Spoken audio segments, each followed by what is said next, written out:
Hello everyone, welcome back into this channel, and today I want to share the tutorial how to get started into your Google account. So first thing we have to do is just go open the Google Chrome here, and after that you just need to take a look on this iconic in this upper right corner here, this symbol of persons or symbol of someone, just click it.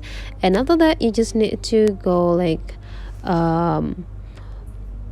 find out the account that you want to log in into your Google. If you have no account yet, or there is no email that you use for this Google, you just need to go click add account.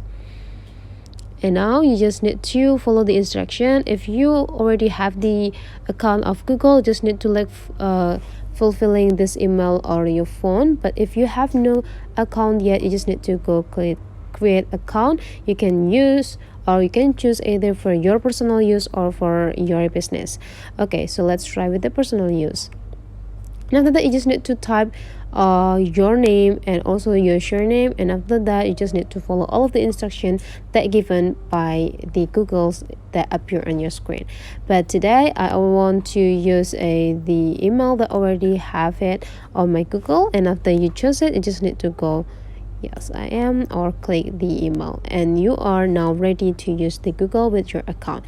By having account logged into your Google, you can save all of the data, all of the historical search that you already use on the Google. That's all for today's tutorial, guys. So if you find that today's tutorial is useful for you, don't forget to leave some comment, like, and subscribe into this channel.